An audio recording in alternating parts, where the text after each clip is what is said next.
Sobrang lakas na ito, ahon.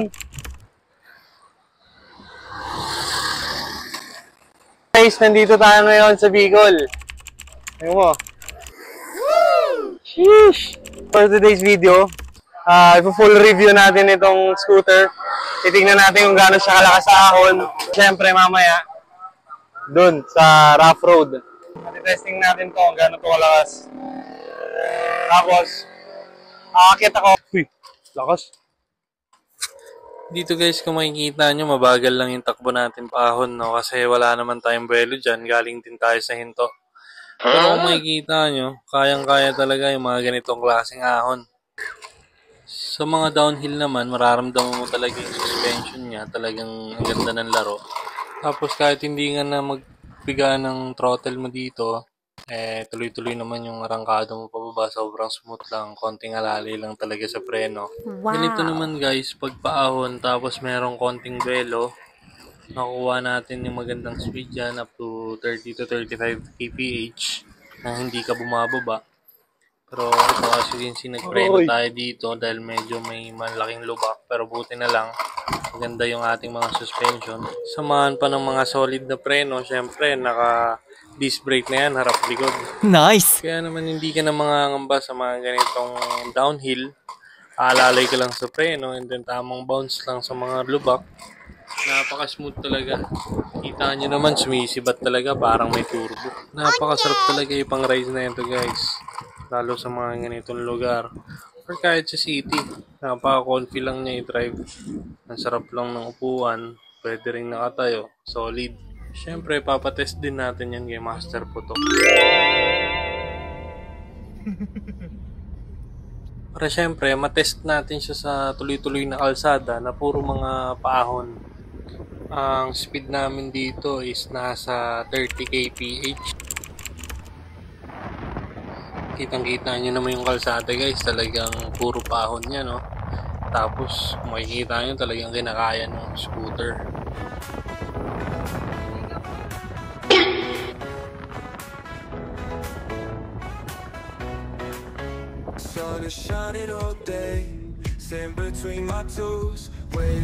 Tingnan nyo naman dito, kahit paahon yan, mo-overtake pa yan. Isa pa syempre sa gusto namin matest dito is yung unat mismo ng battery. Kaya ang ginawa namin dito, total meron din kaming lakad, meron kaming gala dito.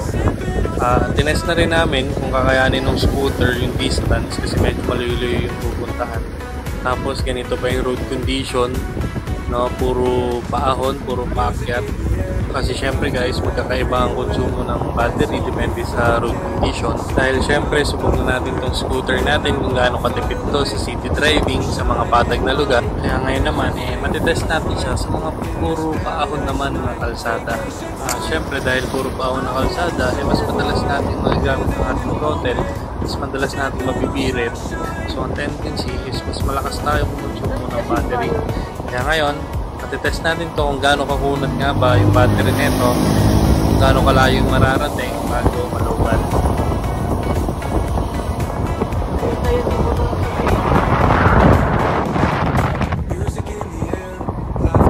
Dito guys, nakarating na pala kami sa aming pupuntahan and ang total na distance na travel namin dito is nasa kulang-kulang 20 kilometers. Kaya konting picture muna, konting flex, sobrang kunat talaga ng battery. So ayun nga guys, ginabi kami dun sa lakad namin. Nabitin na kami sa oras, kaya ang nangyari ito kinabukasan. Dun pa lang kami nakapag-testing ng para naman sa off-road test or sa rough road test natin, no. As you can see, simula nung ginamit natin to kahapon, hindi pa to na-charge. So medyo low bat na siya. Pero kinakaya pa rin naman yung road condition, no. Pero syempre, ma-feel mo na rin yung pagbagal niya. Which is normal naman yon pagka palubat ng kahit anong electronic vehicles, no. So, ayun, balik tayo sa ating review. Isa talaga sa mga nagustuhan ko dito sa ating scooter, no, yung gulong niya. Kasi kahit sa lupa or sa damo mo siya idaan, talagang makapit yung gulong. As you can see, ayan, nasa damuhan, pero umaarangkada pa rin ako. kumakapit pa rin yung gulong niya. Partida, medyo basa-basa pa yung gulong. Yung damo, yung dinadaanan natin. And pangalawa, syempre, yung suspension. Kung makikita nyo, kayang-kaya niya talaga yung mga bumpy roads, yung mga bato.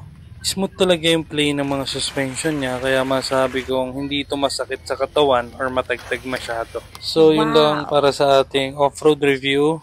At syempre, hindi makukumpleto yan kung hindi natin masusubukan to sa maulan na panahon. Oh my God! So, ayan, syempre, ang ating unit is splash proof na.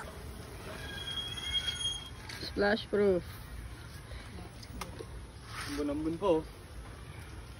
Natin. Kaya kayang-kaya niya yung mga ganitong ulan-ulan at ambon. Nice. So, ayun lang siguro muna guys para sa ating full review dito sa ating scooter. Please like and follow na rin po ng aming Facebook page para update po tayo sa ating mga videos. So, yun lang guys. Maraming salamat sa panonood.